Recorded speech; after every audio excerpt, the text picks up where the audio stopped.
Watch your people. Welcome to this week's MYGA. I hope you're all feeling well out there. Are you all feeling well? Give your thumbs up if you're feeling well. You lying bastards. Listen, I'm not going to lie to you because that's why we don't do that here, do we? It's all about truth. It's a tough time, isn't it? Eh? It's a very challenging time. Let's be honest. You know, we look around at the world and it seems to have gone to pot. There's a lot of confrontation. We're all being met with challenges. We've all got that niggling little fucking thing trying to hold us back all the time. That internal dialogue, that auto commentary. Radio Danny, I like to call it. Our friend Mel likes to call it Cunt FM. I think that's got a nice ring to it.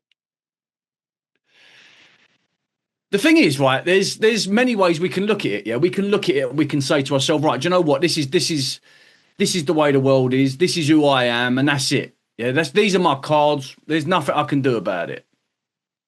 Or we can see everything as an invitation to get more informed, to get healthier, to get even more empowered, to build even greater networks, bigger communities.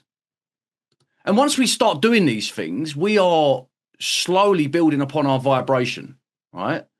Now, I know that everyone is in a different situation. Yeah, I know that everyone has got their own unique struggle. All right, but this can be applied to everyone. No matter what you're going through, this can be applied to you. Yeah, as it can to me. And the thing about it is that when we really, really pull off all of the stuff that's in the way, and we really have a good look into it, what we find is fucking us. We're in our own way again. So how do we get out of our own way? Or how do we release the part of ourselves that is in the way? Because the part that's going, well done, mate. Good on you. Let's fucking go. Let's go. That part doesn't need moving out of the way, does it? But the part that's there niggling away in your head saying you can't do that. You're not clever enough. You can't do that. You're not fit enough. You can't fix that. You can't heal that. You can't do that. You're not good enough. They're not going to like you. They're not going to love you. You're unlovable. You're unworthy. And then whatever way that shows up in our lives, whatever story that takes on, that is pretty much the core element of much of the imposed limitations that we've got of ourselves, is that niggling little voice that is always trying to get in the way. And of course we could argue, and many do, including myself sometimes, we can argue that voice, once upon a time, it was conceived in the beginning to protect us. Perhaps it wanted to keep us small because we felt like we were in a little bubble. Perhaps it wanted to tell us that we needed to stay in this certain space, in this certain place, stagnate for safety. I don't know. But what I do know is that at some point, we can look to that voice, we can explore it, we can get to know it, but then at some point we've got to say, do you know what? This is inhibiting me now. And this is the thing, right? Just before I got on this call, I was sitting here thinking, like, what am I going to say tonight? Now, what do I want to say? Like, how do I get this very, very, very old problem to the surface in a tangible way that it makes sense to people? And I thought to myself, do you know what? It's just like, for me, it's like, have you had enough? That's it. That's the question. Have you had enough of it? I have certainly had enough of it. That's not to say that like, there's times where all of a sudden I might get this thing come up in me that is then calling on me to nurture myself. It's calling on me to be kind to myself, to give myself attention, to focus on certain areas of my life. That's one thing. That's something we can use. There's data there, there's information, there's an invitation there for us to be kinder and more patient and more gentle with ourselves. But when it's just this reiteration, this old record is going round and round and round, and it's the same fucking song every time, at some point We have to be able to take a step back, have a different perspective, and see how we can transmute that energy. Because how does it feel, right? How does it feel when you're sitting there? Like, say, for example, there's someone on the call tonight. It's like, do you know what? I really want to write stuff, and I really want to share stuff, and I want to put it out there to the world. But how will I be perceived? What's everyone going to think of me? Do you know what? I love painting. I love drawing, but I'm terrified of sharing it with the world.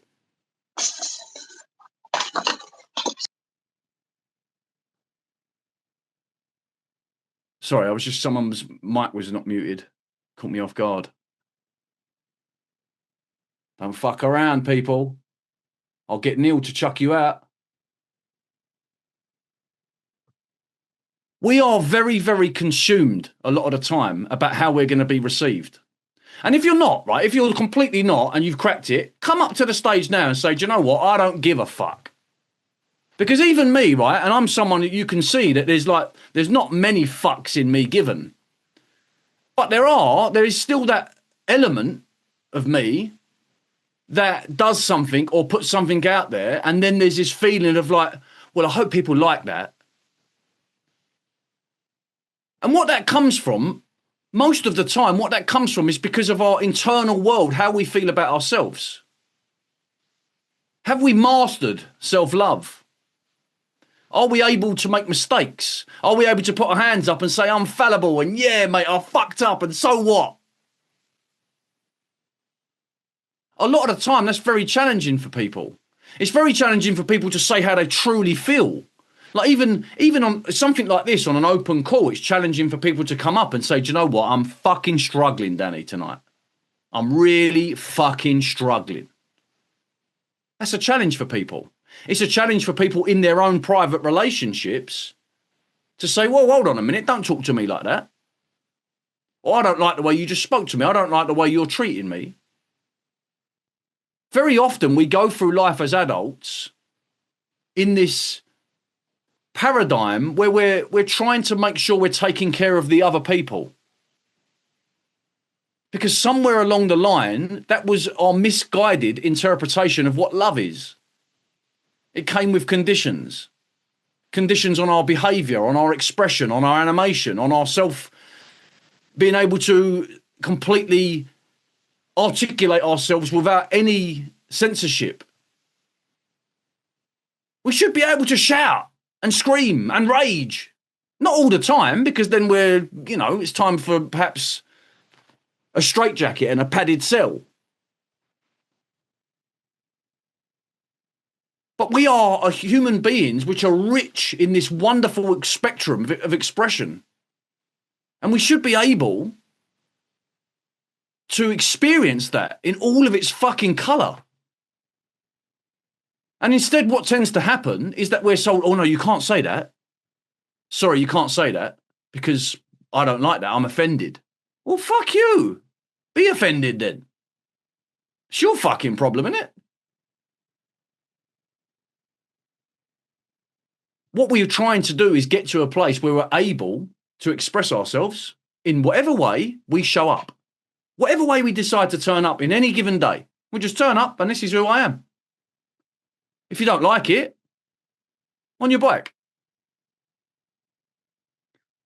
But the issue we have is that none of us are truly honed in that area of our personality. So a lot of the time, we create conditions to who we are.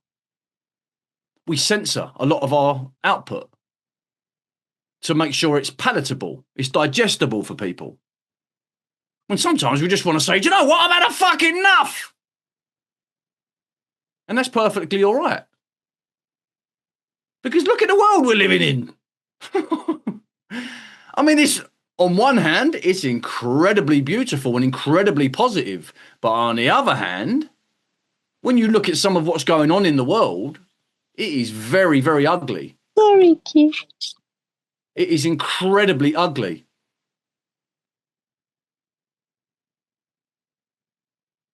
So to be able to say that we have to suppress parts of that expression, parts of how we feel, it shows up in our lives. It manifests itself in disease. When we talk about being at ease with ourselves, then we're able just to be like, this is entirely who I am. I don't give a fuck if you like me. This is just who I am. If you like me, great, nice for you. If you don't like me, I don't give a fuck. It doesn't matter. But when we start to sort of play to the audience, and then we're trying our best to be able to be received in a way that people are going to like us,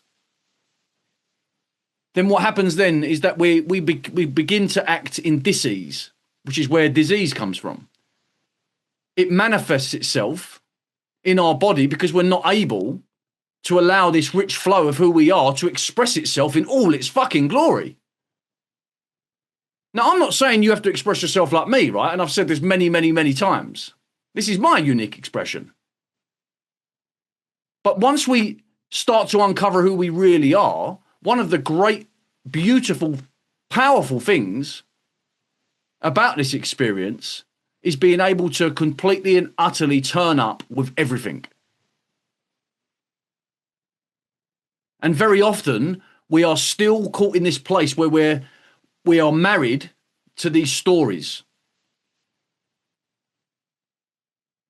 We have become so attached to an identity that even though we don't realize it, we are reiterating that to ourselves. Over and over again, I can't. Oh, I'm no good at that. I can't do that. I'm no good at that. I said it to myself earlier and I was like, what the who said that? The fuck? I haven't even tried. How do I know I'm not good at it? And if you really observe the way that you speak to yourself all of the time, you quite quickly realise that we're not a very good friend to ourselves. And again, listen, there might be people on the call just going like, my fucking head's woo-loo-loo-loo-loo, and it's all fucking bird song. It's very rare. Most people have got an element of self-persecution within their heads. This element of doubt, this element of I can't. People have a go at me for saying the word cunt, when can't is the real fucking C word, isn't it? Hey? I should be able to say cunt, shouldn't I? So one of the things for me is, right, is this is the thing, right? Like we enter into this world, yeah, and lots of things happen to us, right? And I'm not trying to deduct or dilute from anyone's trauma. I've got my own trauma as well, right, that I've lived with, my own experiences that have been very, very negative to a certain degree. However, if we stay within that place, does that look like something that there is an element of growth, an element of ability to transmute, to make change, to transform? Or does it feel like we are just feeding that same thing again? That same part of ourselves that wants to stay small because small has been comfortable. And there's probably, I would say there's 30 people on this call. I would say probably every single person on this call has got something they would love to fucking bring to the world. But there's something holding them back. And that part that's holding us back is now redundant. It's expired. By default, we are creativity. We are a flow of creativity. And that means we want to create. I don't know what creating looks like for you, but for me, it's like words. I love writing. I love speaking. That creativity in us, regardless of our situation, is one of our life forces. It is vitality. But very often, very, very often, we get into a situation where we're going, right, I really want to do this and I'm going to do it. And as soon as we write the first line and we've stroked the first brush, right, that's fucking shit. That's going in the fucking bin. And that bin is just full of utter beauty. And we can't see it because we've already we've already moved into the critical judgment. And what's all that about? If you get a child and put a child in front of some paper, if you just stay out of the way, they're just going to keep going, doing their own thing, because they've got the freedom of expression there.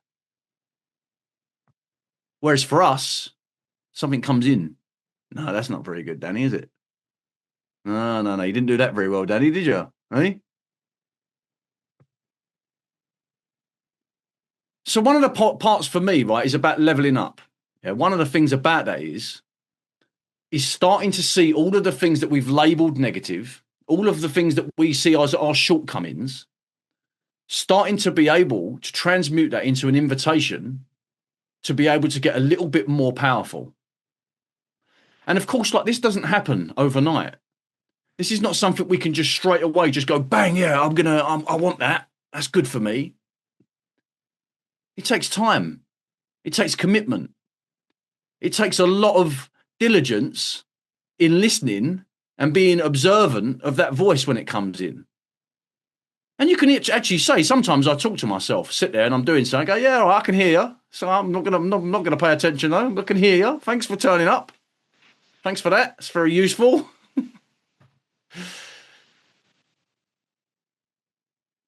And to me, honestly, right, that is the real revolution. Because there's, how many more rabbit holes do we need to go down to figure out the world's the way it is? You know, for me, it's quite obvious now. We can draw a line under it. There are a load of fucking psychopathic, otherworldly nonces who have got the reins of power when it comes to resources in our world, and they're using all of these resources to make our lives fucking miserable, make us skint, and turn us all against each other. I think I've just summed up the entire world in the space of 30 seconds. So, like, we can draw a line under that now, can't we? Because, like, what are you going to do? Like, do you want to, like, we're going to go around and we're going to, you know, start an army and we're going to go after these bastards? Well, I mean, that's what they want. They actually want that. And I feel like there's an element of, like, when we get to a point of, like, critical mass, when everyone just starts to feel good about themselves and everyone's just going, hold on a minute, fuck off, I'm not wearing your mask, you prick. This beautiful face, I'm not covering this beautiful face. Imagine if everyone done that during COVID. Can you put a mask on, sir? What, on this? No way, mate. No, I love this face. You're not doing that. Sir, would you like to put that in your arm? No, I love my body. I love me. You see, all of these things, all of that feeling of, like, caring about yourself and loving yourself is actually the revolution, because then you can't be taken up the garden path. When they're trying to pull your pants down, there's something shifts in and you're just going, that's not for me, mate. No, thank you. So how do we do that then? How do we take the things in our lives that we feel like, do you know what? Why is that still there? It's been, like, with me the whole time of my life. I've been carrying that fucking shit, that heavy burden. What do I want to do? You know, what would I like to bring to the world? And I've said this so many times recently, right? I truly believe that we've all got we're very individual and we're very unique in the way that we want to create things and what we could say is our calling and our passions. I think we're all very unique. However, when you get to a certain place in your life, I feel all of us want to be able to offer something that is going to be the betterment of mankind. And that could be artwork. That could be helping people. That could be whatever, growing food, like it could be anything. But I feel like we all get to that point when we just feel like, do you know what? I'm starting to feel good about the world, actually. Do you know what? This is not a bad place, actually, is it? How can I help other people?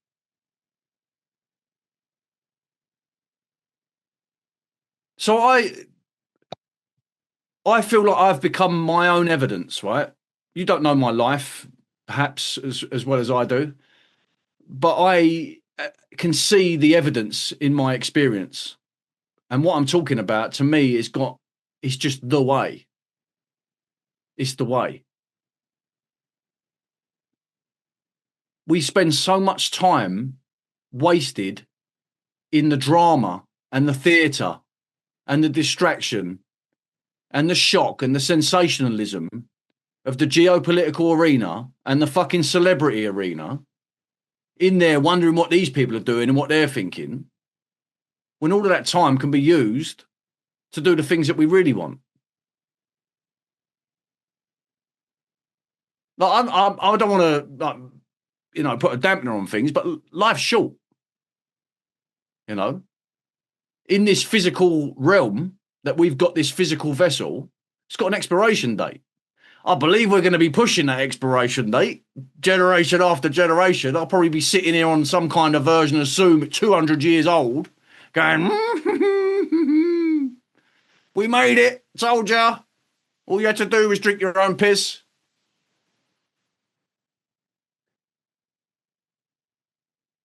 So why can't we have that fearless fire of freedom that is in children to just go, right, let's see this as a playground.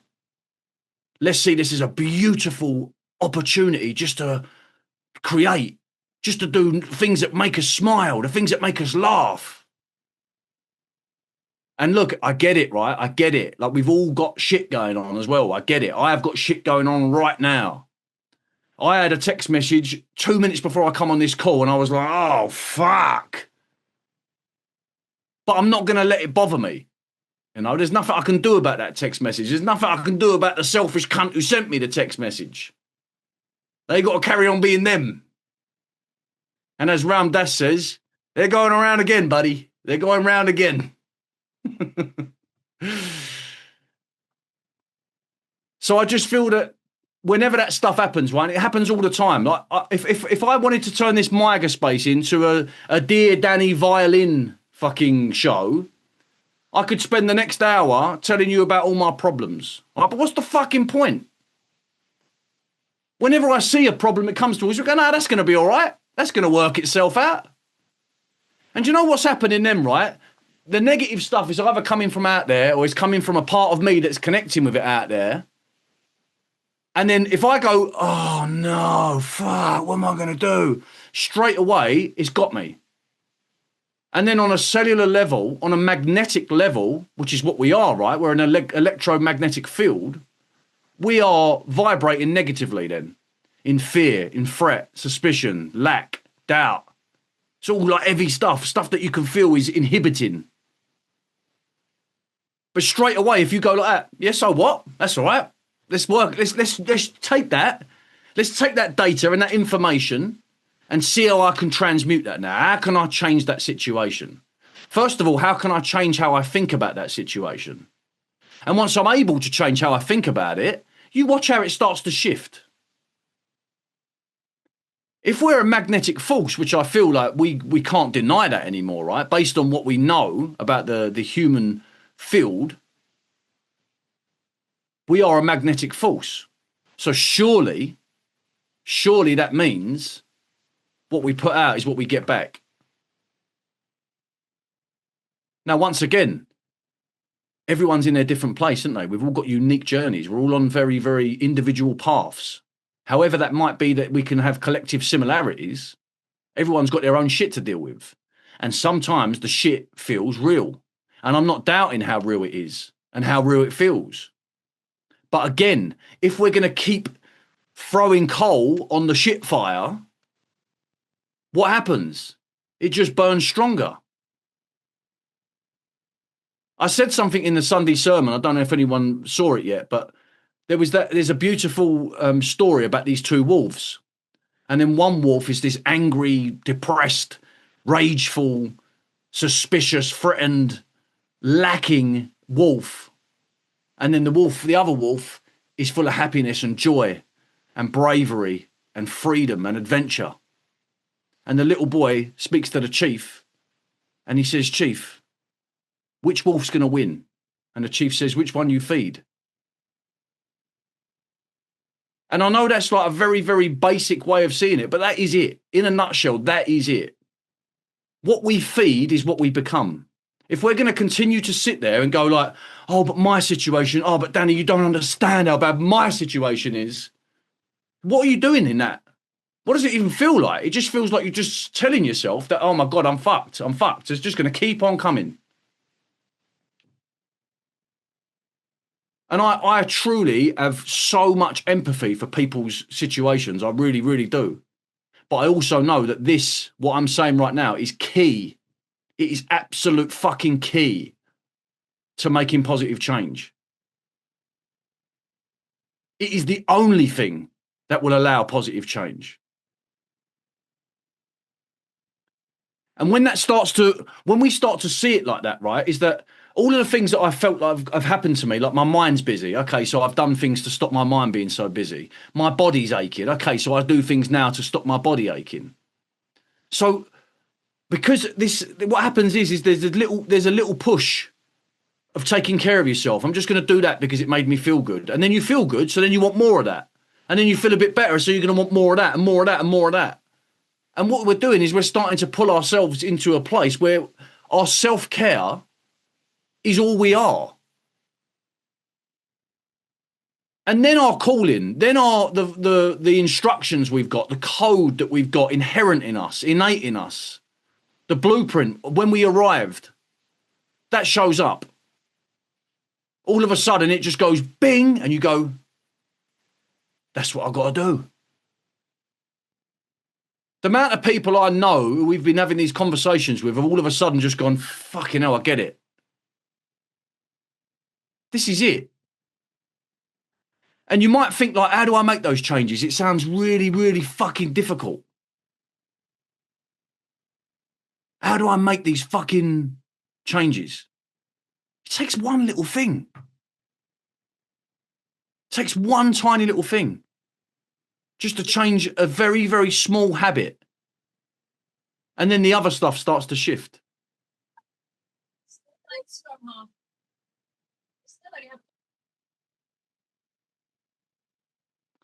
So I would like for people to tell me what they're struggling with. I'm going to be very cautious about getting into deep, long stories, right? Because I don't know if you know this, but we have got this incredibly potent platform on a Thursday evening called Truth Works. In that platform, we invest the entire, I mean, it's like an hour and a half, 2 hours, sometimes 3 hours in one person's situation. However, this is more dynamic here. It's more about us building a feeling collectively of whatever the subject is. The 3 pillars always come up to me of what our Free Throat project is all about. To inform, to support, and empower. They're the 3 things we're doing. So with that in mind or in heart, if anyone would like to come and have a conversation, would anyone like to ask a question? I just saw a question saying, what does everyone think about the shenanigans of this weekend? I'm guessing that's the Divide the Kingdom march. I don't know. I mean, look, let's talk about that. Let's fucking talk about that. Neil, we are recording, aren't we? Because we can use this. All right. Watch a load of bollocks, first and foremost. Yeah. I mean, it would take anyone, really, it would take anyone half an hour, maybe more, an hour to figure out who is paying Stephen Yaxley, Tommy Robinson, fucking, I don't know what his name is. I like to call him Agent Smith. That's what I like to call him. It would take someone about fucking a half an hour to figure out who's paying him. Yeah. And then you can just sort of, within that, you can figure out, well, that agenda sounds very much like that agenda. And then that agenda, you know, that seems to tie in with that agenda.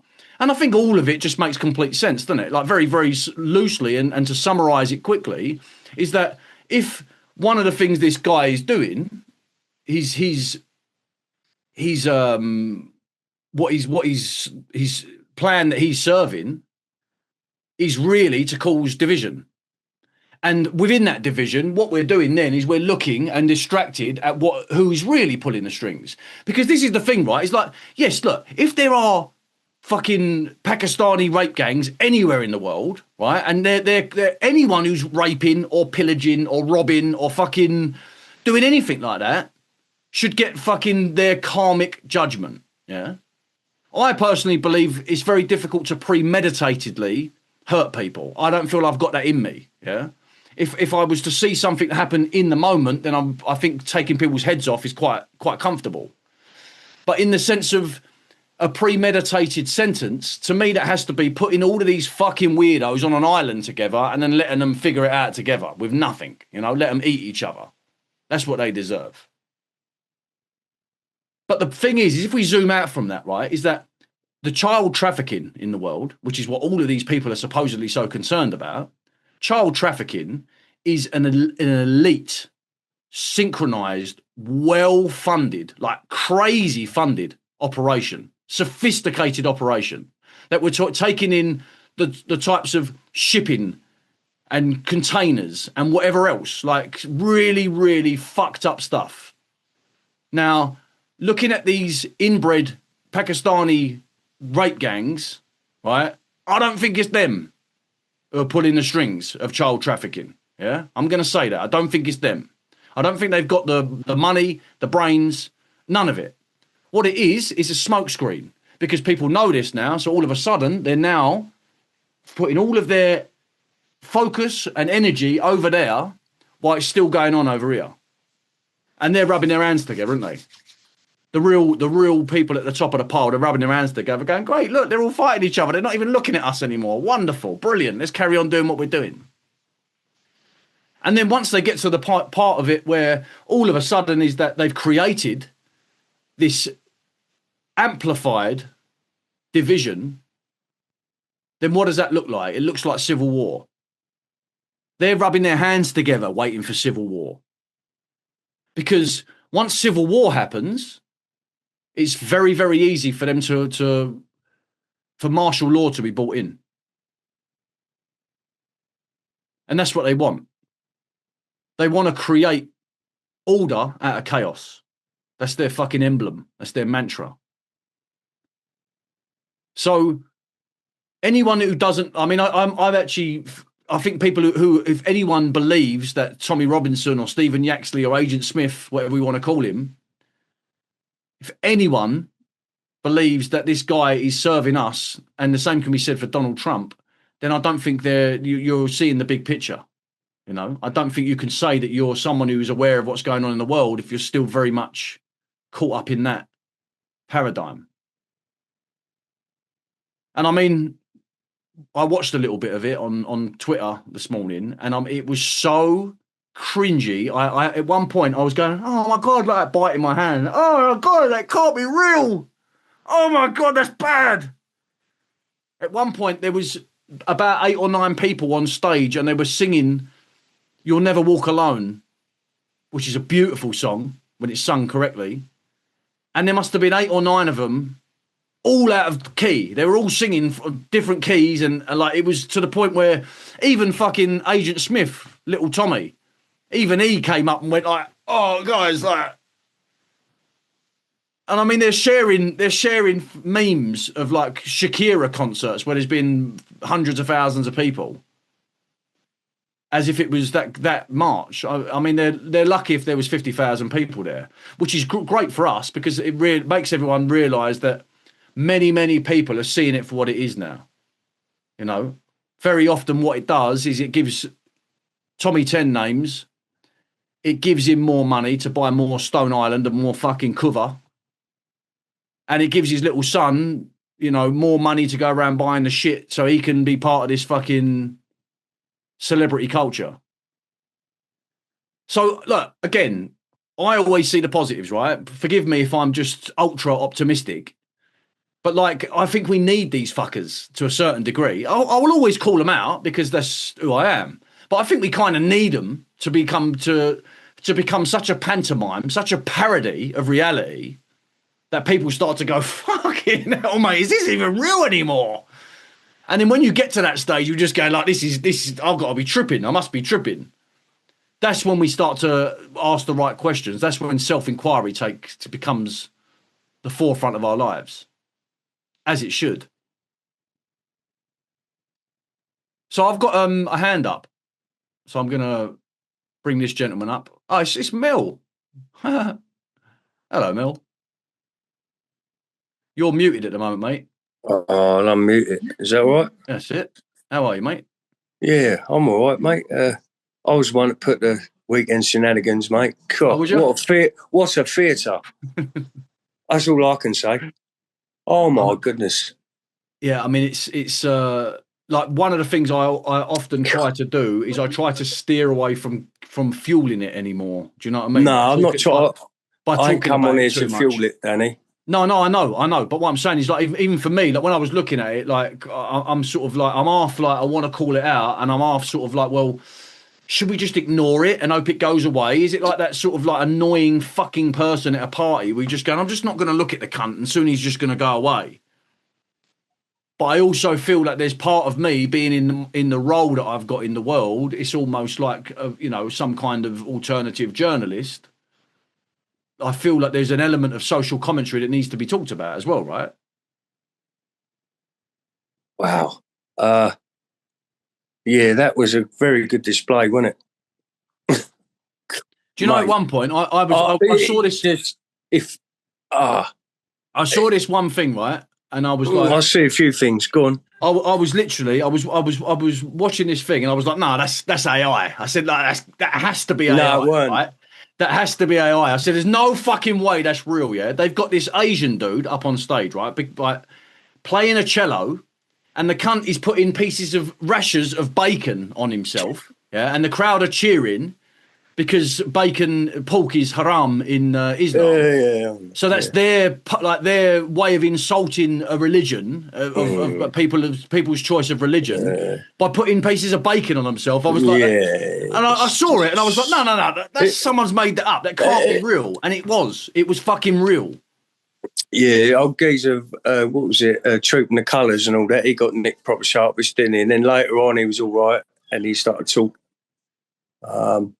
Noticed a few things, weirdly enough, which is really standoutish. David Icke had a massive platform, didn't he? Do you know what I mean? Don't know. Just started to realise, Danny, that everyone who's got a massive platform to a certain extent. For example, I mean, they had Wembley that weekend. They had Trooping the Colours, and also they had the Muslim thing all in one day, right? Yeah. Outside number 10, where they don't work on Saturdays. Well, that's the thing. Do you know what I mean? I've said this before, right? And I was someone like I spent a lot of time invested in David Icke when I was. So did I. You know, I read a lot of his books, and I actually never give you an answer though, did he? No, and I went to see him once actually in Brixton, and I have twice. Yeah. He was drinking fucking cans of super tenants. Really? Yeah. And I was a little bit like, well, that's a bit funny, isn't it? You know, like when you get to that sort of like don't get me wrong, if you want to have like a little glass of wine or something, it's fucking super tenants, you know? Like what are you trying to fucking like you're trying to saturate something there, aren't you? Like that's like sort of like, oh, I've got to get rid of this.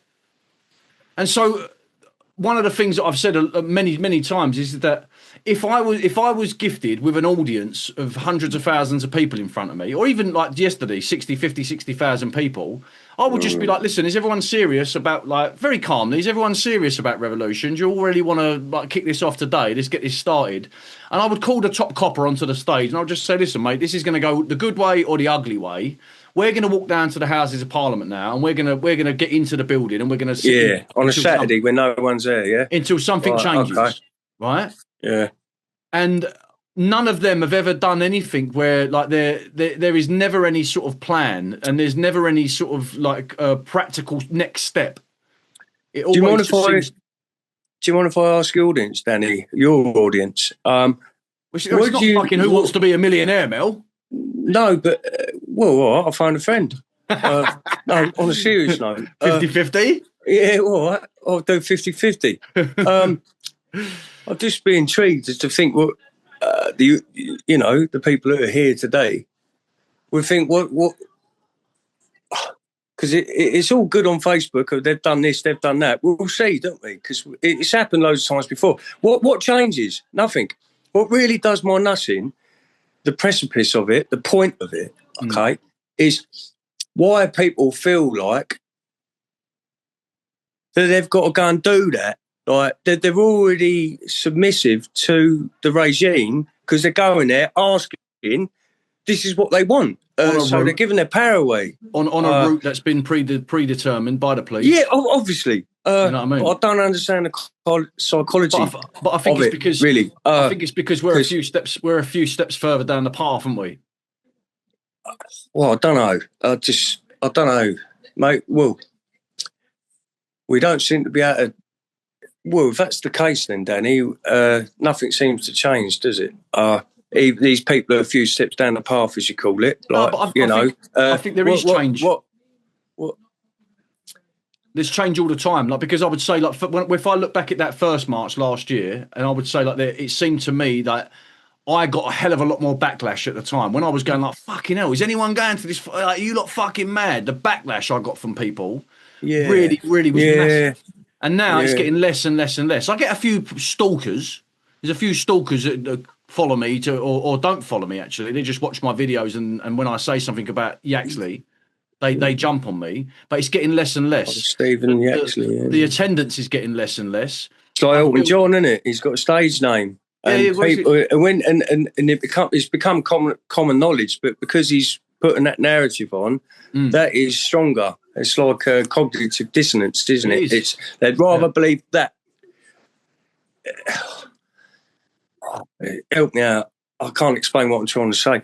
They'd rather believe that narrative than the actual reality of that's not even that person.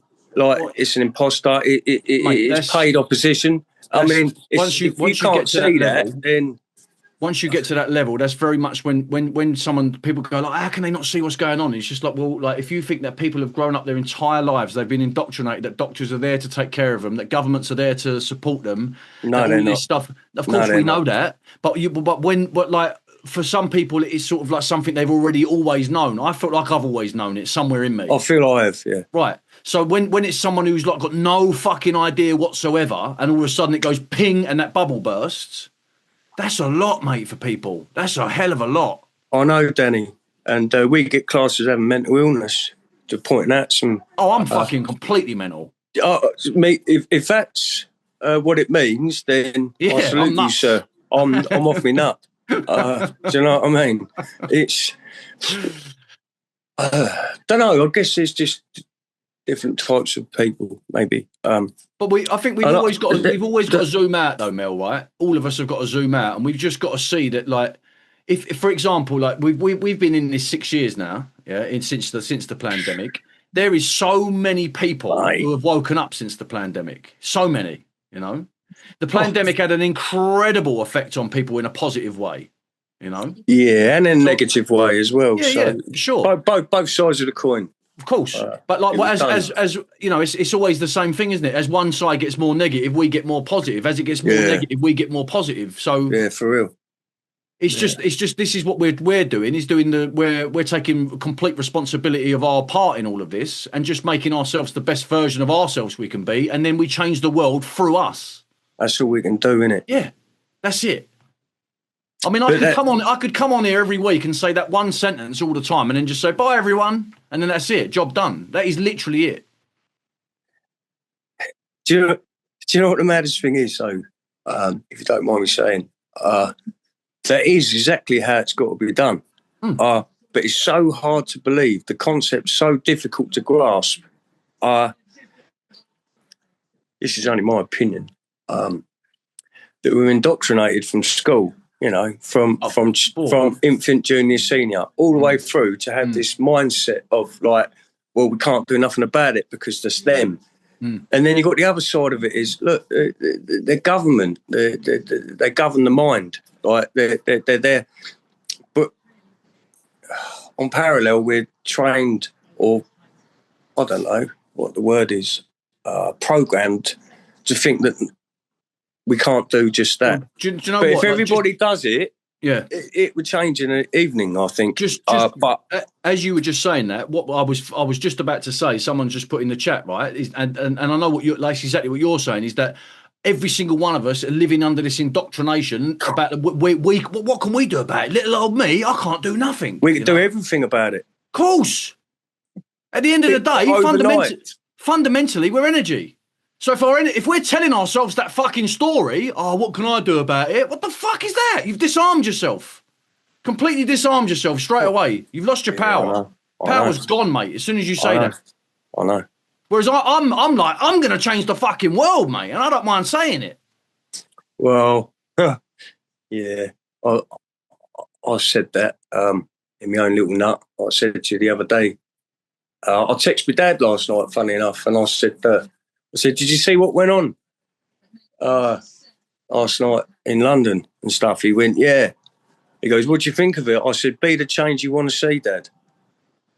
Boom, left it at that. And he just put loads of question marks. Oh, did he? Oh, bless him. No, but he's 76, you know what I mean? But yeah. I think he got what I was trying to say, because I've been saying that to him for years in my own little mad way, you know. So I don't know, even with the vaccines and that, you know, I begged him dearly, don't take them. Do you know what I mean? I sent him all the literature for and against, you know, both sides of the coin. We've all done it, mate. You know, and he turned around and said to me, "What do you want? You trying to kill me?" Like, that was his psychology. Yeah, but that's... I swear. We live in a world of inversion, don't we? Do you know what? I can't say any more than I can't. You've shut me up. Yeah.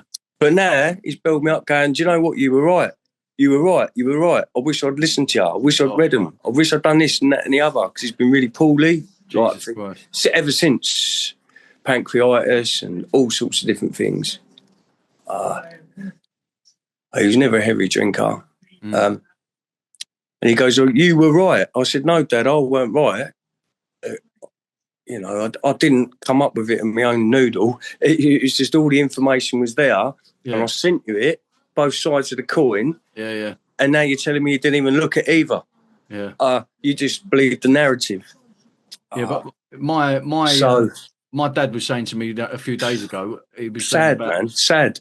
How people, you know, like older generations, they grow up and the doctor is God. Whatever the doctor says. 100%. Yeah. You know? So it's something, again, like that's all about us giving our power away again, right? How can someone know our body better than us? Well, it's impossible. I don't think the creator made a mistake with the immune system, do you? No, not at all. Do you think it had to be intervened by the thing he made? Yeah, we've got the most advanced detoxification system available. You know? Yeah. Mel, I've just seen some young ladies put her hand up, mate. So I'm gonna jump. Yeah, you crack on, mate.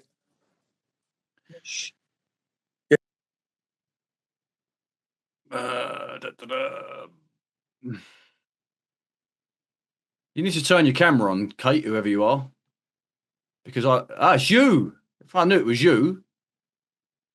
How do I get? Oh, now I have to get you up. There we go. Add spotlight. Hello. Hello, my dear. It's been a long time. Where you been? Oh, wow. Oh, well. Strap in, everyone. Well. Yeah.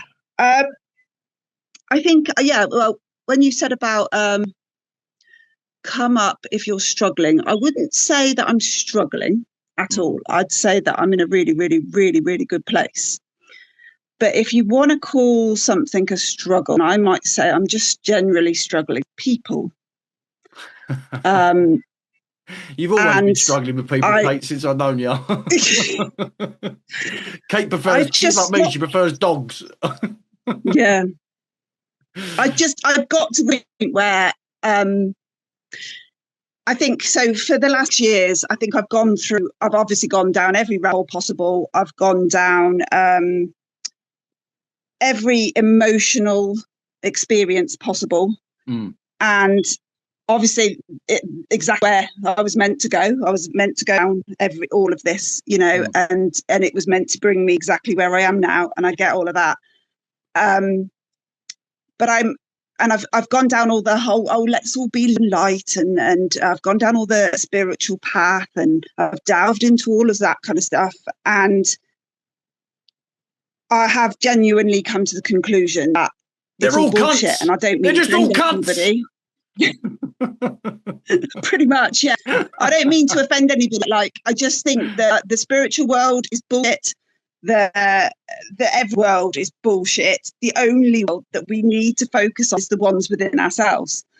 And if that's one thing that I could just scream to the world, is just go and find yourself, go and get and know who the fuck you are, because that's how we change the world. Because nobody knows themselves. We're so indoctrinated, we're so programmed, and I'm not saying that I'm not, like, I am and still am, but still, you're aware like, of it.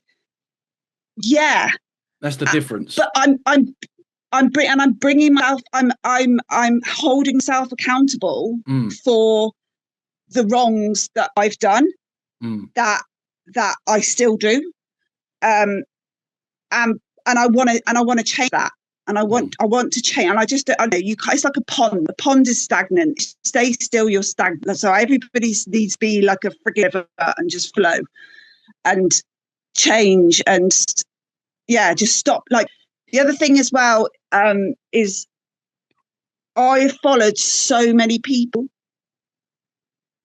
and I think a lot of people, because they don't know who they are, they then praise these people, or like, they just listen to their every word. So then it's like they then can't think for themselves again. It's almost like they're becoming like AI, because they're just listening to someone else's opinions rather than focusing on your beliefs. Like, I've somewhere the day I thought really resonated with me is truth holds the highest frequency.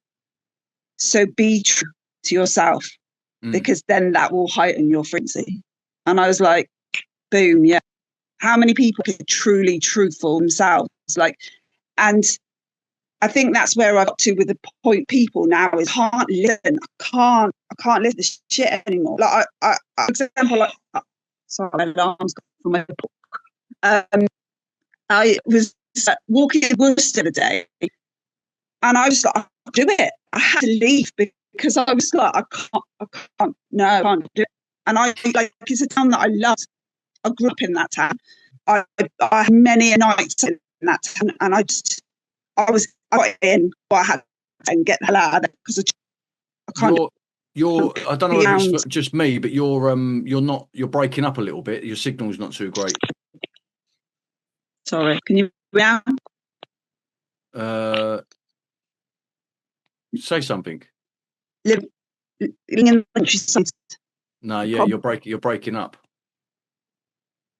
It's not me, I don't think, is it? No, it's not me.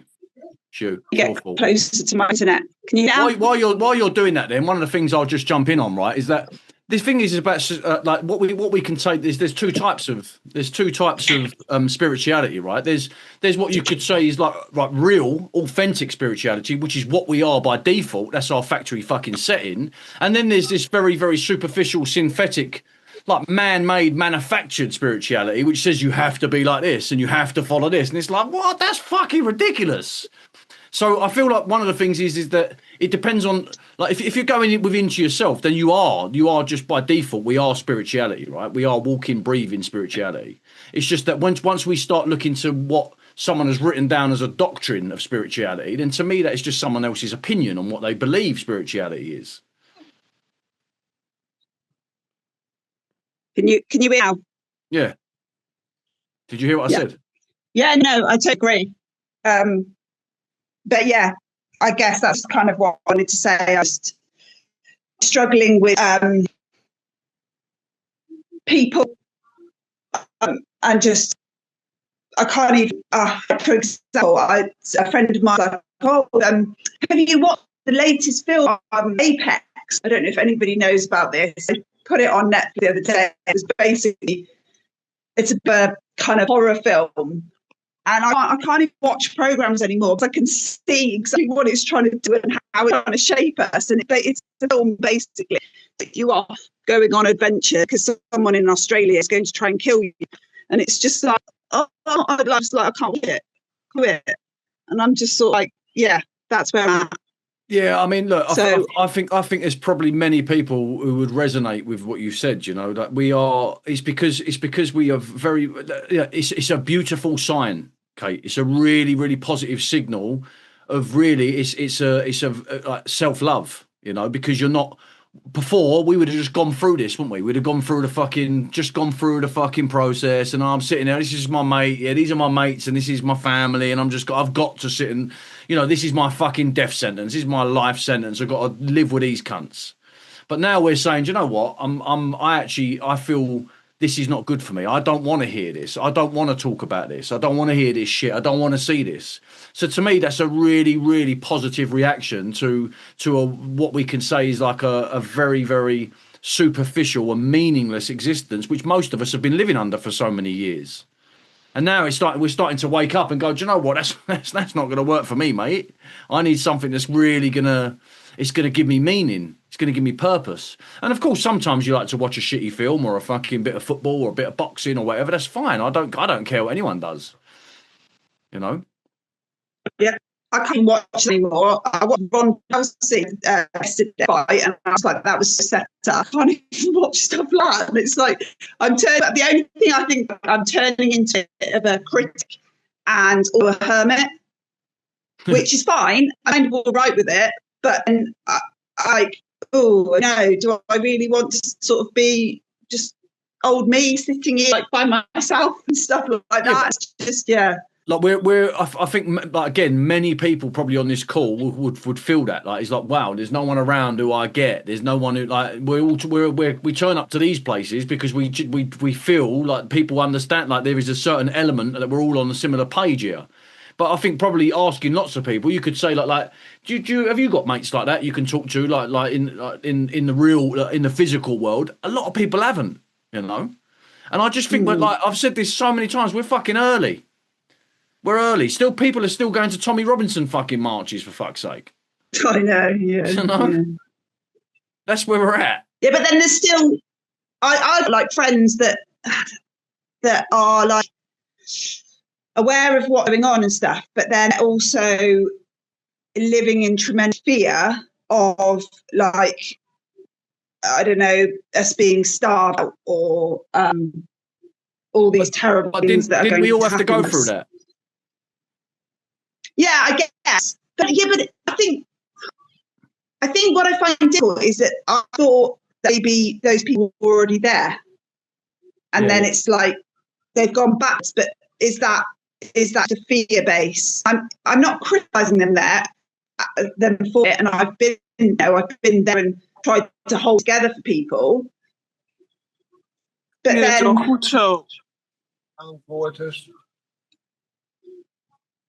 But then, I don't know. I guess, but that's just where I'm at that stage.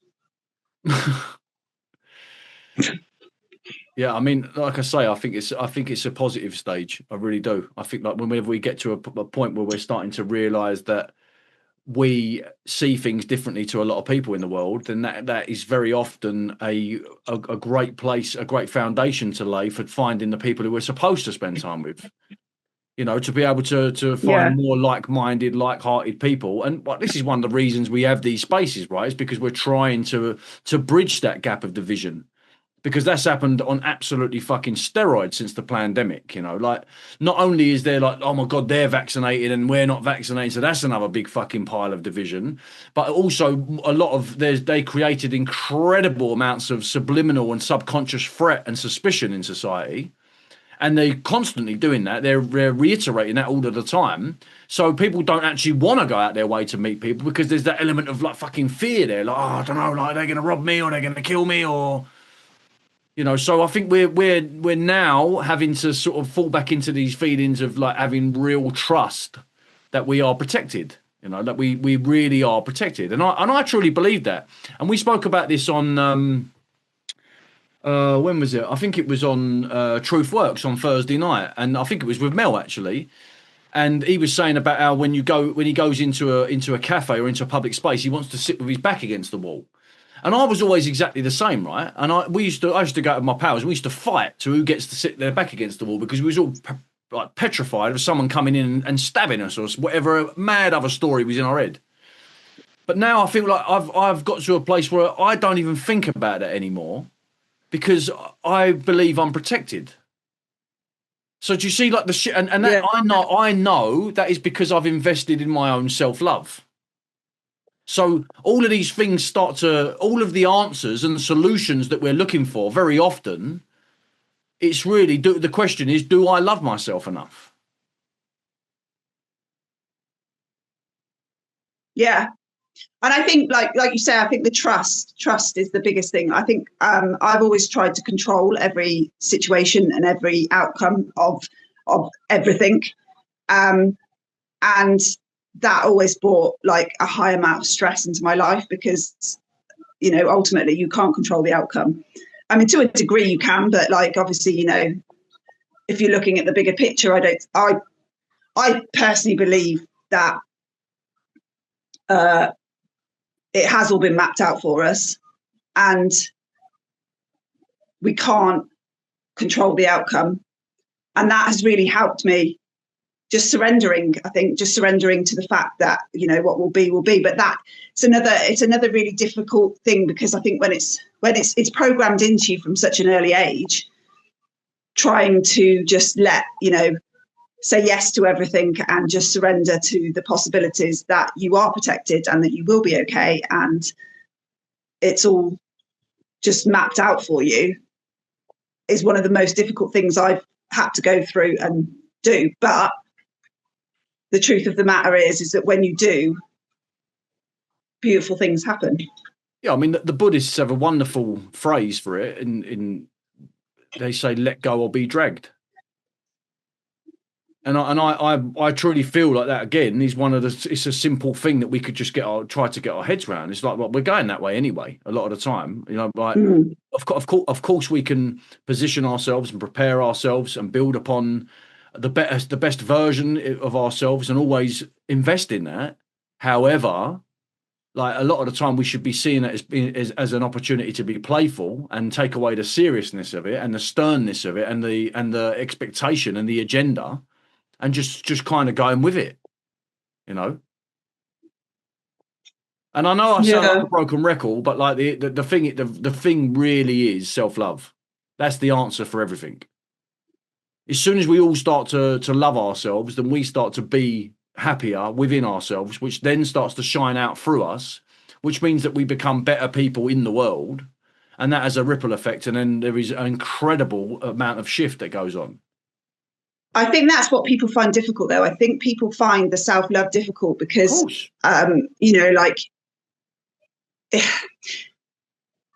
if you look into a lot of like the spiritual world, it's sort of like just sit in the mirror, tell yourself you love yourself, and everything will be fine, and everything will be great, blah blah blah blah blah. And it's just like, well, but isn't that really hard if you've got someone trying to tell themselves that they love themselves when they don't, then it's almost like being dishonest to themselves. So I kind of like to look at it and flick it around and go, okay, so look at the bits that you don't like and try to change those. So like, you know, if you're overweight or something and you don't like that you're overweight, then try and change that, as hard as that may be. Try and change it. If you don't like, I don't know, for me, I get quite angry. I have like, I wouldn't say I've had anger issues, but I do get really angry. And so like, I don't like that side of me. So that's what I'm focusing on and changing within me is change that so that I can then love myself more, because then I become a nicer, better person for me and the people around me. But, you know, on another note to that as well, I would say that like even that anger, you can love that anger as well, right? Yeah. I think it's all right anger, but it's like, I don't know, I dropped the bloody soup thing on my toasty and I was like proper angry. And all right, you can say it's righteous, but like at the end of the day, I'm all right, I'm okay. But it was like, I was so angry with myself that I'm so clumsy that I've dropped myself. And then it's just like, and then but then I had to take a step back and be like, right, okay, my foot's okay. Yes, it hurt, but then wouldn't it be worse if I didn't feel the pain? Because that would mean I'm not alive, I'm not real, I'm not here. Yeah, well, exactly. And then it's just like, I think the element is not to judge it, right? It's just to let it happen. Yeah. Judgment. That's another thing. Yeah, not to label it like straight away. Like we start labeling it and we start sort of like, oh, that's bad. And it's just like, it's just stuff. Often it's just stuff, and we just got to allow that to play out. And of course, like the thing is about that is that perhaps sometimes that anger, it affects other people in our lives, and then maybe we've got to hold our hands up and say, oh, do you know what, I'm sorry about the way I behaved earlier, but and then giving an explanation to that. It's because I've done this and it made me feel angry, or I'm this or I'm that, whatever. I think it's just like we can be angry. It's fine as long as it doesn't manifest itself in physical harm or manifest itself in us insulting people. I think we can actually feel that anger, and a lot of the time, one of the reasons we've perhaps gone down a very, very passive route in the world is because people have been told that anger's negative or it's toxic. And it's just I think we have to take ownership of that. I think that's where the problem is you've constantly got people, the chatter outside telling you what you should or shouldn't do, and like you say, as long as the first rule of thumb should always be, as long as you do no harm, what is it? Harm, loss or injury, providing you cause none of those, then, you could look at it that it's okay to be angry today because I just dropped a metal thing on my blooming toe and it hurt. So, be angry. How can you not be angry about that? I was just angry at myself, I think, because I'm just such a clumsy doofus sometimes. It's just like I'm always dropping things or breaking things, and it's just like, for fuck's sake, Kate. Just be careful when you're telling those stories, though. Yeah, and that's another thing. But then it's like I think my biggest problem is getting too overwhelmed with the chatter in my own head as well, because it's like, but that's the programming, and that's the listening to external or outsourcing things instead of insourcing it, because I've listened to people in the past tell me about me, and then I've believed that and taken that on through life. A big part of my story is my parents. They've always put me down, always said not pleasant things to me, and then I've taken that on through life. And I think that's quite hard to turn around, especially when it's somebody like your parents. It just takes they're time. The ones that should be. That's the thing. It just takes time. That's one of the biggest things we have to remember, is that like this journey, like it's not about the destination, is it? It's not about us getting to a place where we're just like, oh wow, do you know what? I feel completely content now. Really, like the richness of it all is us right now in it. You know what I mean? In the fucking trenches with it. That is the rich, colourful experience right there. And it does. I think it would be pretty dull.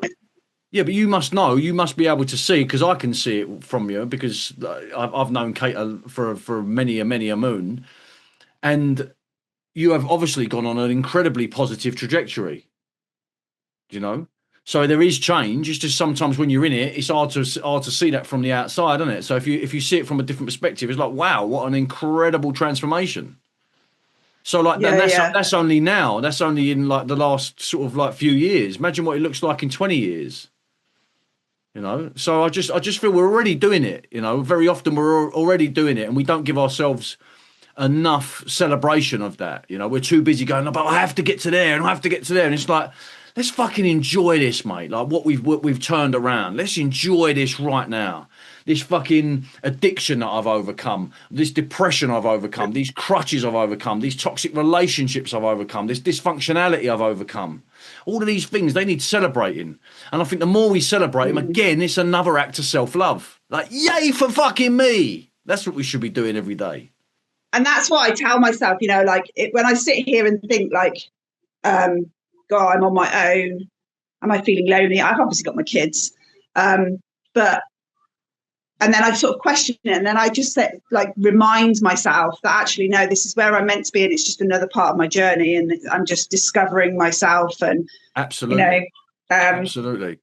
So it's fun, but yeah, sometimes I think I'm starting to get more into astrology as well, because I definitely think there's a lot in how we feel and how we change with astrology. Yeah. I've always tampered with it, but I've not like looked into it seriously, and I'm definitely looking into that now.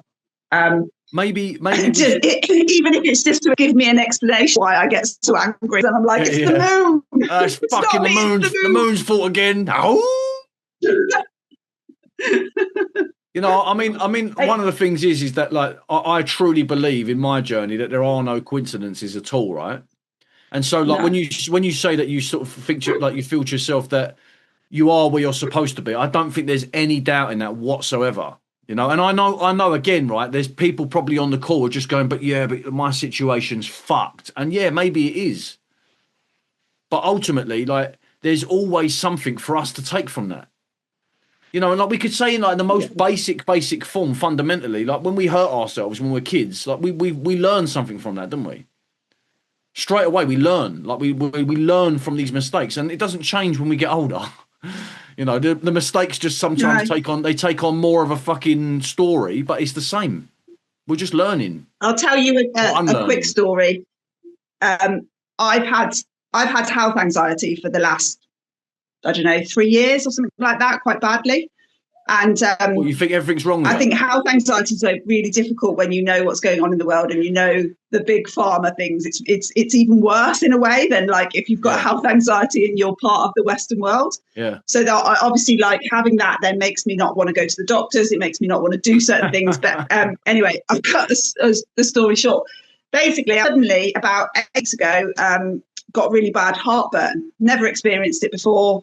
But it came and it was pretty bad, pretty disturbing, you know, like, so I obviously went down all the little routes of slippery elm, marshmallow root, aloe vera, all the stuff.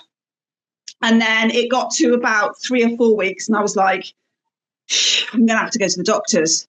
And then I was like, no, just trust the body, trust the process. It's okay. And then you've got like all the other filters in there, like, oh, but it could be cancer. It could be this, it could be that.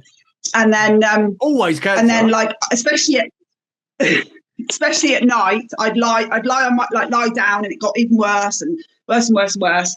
And then I think pretty much I tried everything until I surrendered to it. Yeah. And when I surrendered to it, accepted it, gone. 8 weeks. It took 8 weeks. Are you familiar? Are you familiar with German New Medicine? Yeah, I know about the 5 biological laws. Yeah, because I feel like that one of the things again, like there we have to take into account everything, right? We're not just physical, we're not just mental, we're not just emotional, we're not just spiritual. We're all of these things equally at all the time. So we have to somehow work through all of that information and to find out there's something here within this fucking orb of energy. There's something that is misfiring. There's something not right there. Yeah.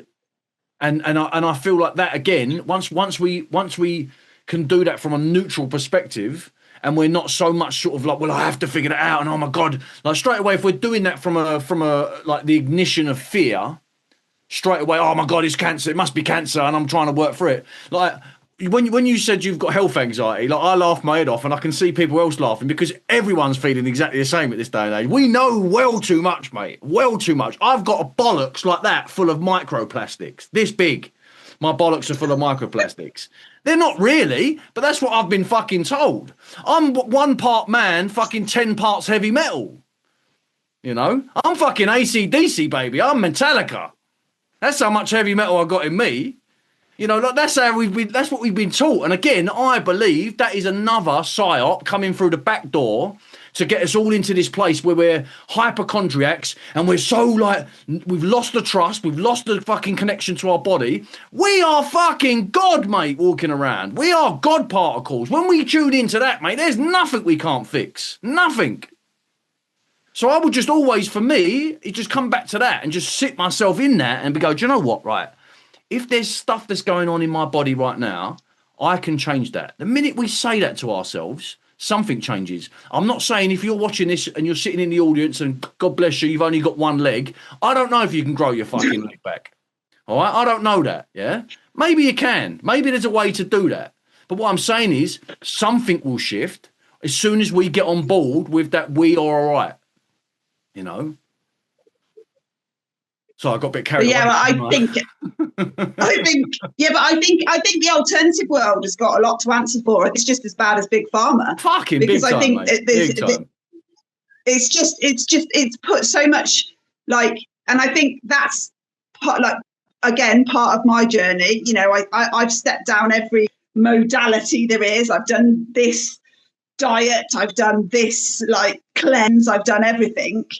And then now I just really, rather than doing any of that, I just trust that my body is in a good place, and it's either going through some sort of healing crisis, or it knows what to do. Yes. It knows exactly what to do if I just put my trust and faith in that and step away from there. And the thing is like very often once we do all these other things, yeah, there might be some value in them. I don't know. Do you know what I mean? I really don't know. I can only speak from my experience, and a lot of the time I feel the things that I've tried, they were unnecessary. You know, and at one point I was looking like fucking chopping up fucking fenbendazole on my kitchen counter, thinking like, I've been here before, and I with this. You know, what do I do with this? Sniff it, or fucking, what's going to happen with this? And truly, like, if I look back at that now, did I need that? Did I fuck? Not at all. You know? Yeah. Yeah. No, I know. Listen, darling. Yeah. You're flying. You're fucking flying. Remember that. That's what you got to remember all the time. You're fucking flying. I wish I could. That would be so amazing. One day we're going to get there. But I'm talking about like you. I know where you come from, yeah, and what you're doing and what you're changing, what you're transmuting is powerful, Kate. Powerful, and you're doing that for another generation. Probably repairing ancestral lines that you can't even connect with. You don't even realise the repair that we're doing right now. So celebrate it, darling. Celebrate yourself. All right. Yeah. I'll leave you with my affirmation for today, which is, do it. I don't wait for life to feel safe. I become someone who can stand in anything. There you go. Voila. Thank you, sweetheart. How do I do this? There you go. That was nice, wasn't it? Hey, nice little conversation to wrap up our Sunday. There's a little 10 minutes left. I'm just going to summarise, unless someone else has got something really burning that they need to get off of their chest. And then we can, of course, extend things. But ultimately, what we have to take from this call, right? And look, again, just to give you an idea, we talked about this new format of MYGA, and it's MYGA 2.0. It really is, right? We've got so much more structure, so much more stuff that we want to bring forward to the community that we've experienced ourselves, or we know people who are highly experienced in certain very, very nuanced topics. However, I want to revisit this once a month. You know, I want this to be like a place where people turn up and then they feel that real collective courage, that collective buzz of like a high vibration of all of us that are on a similar path, where we're starting to really remember who and what we really are. We're multi-dimensional beings of fucking light. All right? Just feel that for a second. Like multi-dimensional beings of infinite light. What the fuck are we worried about? You know? And I'm not saying just by feeling that everything's going to fall into place, but the more that starts to come into your reality and you interface with the world from that place, things get a hell of a lot more easier. They get less judgmental. They get less attachment. We don't identify so strongly with the stories. And things start to become more spontaneous. We start to see each day as fresh. Because that's what it is, right? I had a therapist once. She was like a big old Greek mama. Lovely lady, she was. Really lovely. And she used to say to me that not only was she talking about relationships with people, but she was saying that the relationship with ourselves and the people we love, it should be like making fresh bread every day. That's how we should go about our business. And I think she got it from like a real old Greek scholar. So I don't think it was hers. But it's always struck a chord with me. Is that if we wake up in the morning and we'll be like, right, what can we do today?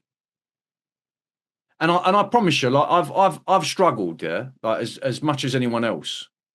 I've been very honest about my own struggles and the things that I got up to, and you know my dalliances with suicide, and not wanting to be here anymore.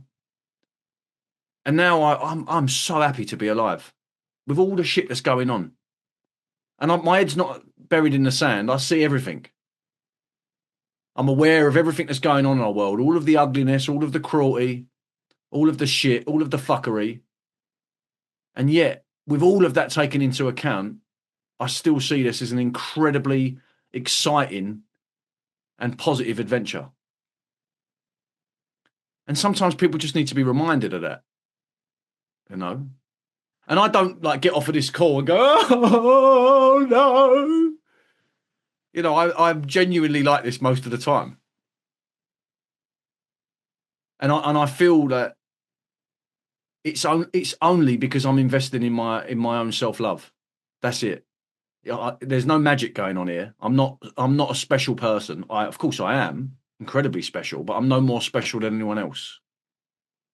It's just that I've decided that my life is very much about prioritizing my own self-care above all else. And I think once we all start to do that, something magical starts to happen in our internal world. And then from that place, we start to change the world through us.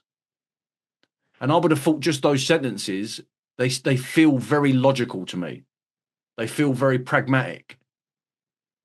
It's not like rocket science. It's not like you have to go and spend fucking thousands and thousands and thousands of pounds in therapy and someone's going to like explain all this to you and you're going to be able to go through all this stuff. It doesn't need to be that way. We just need to feel that part of ourselves that is connected to source.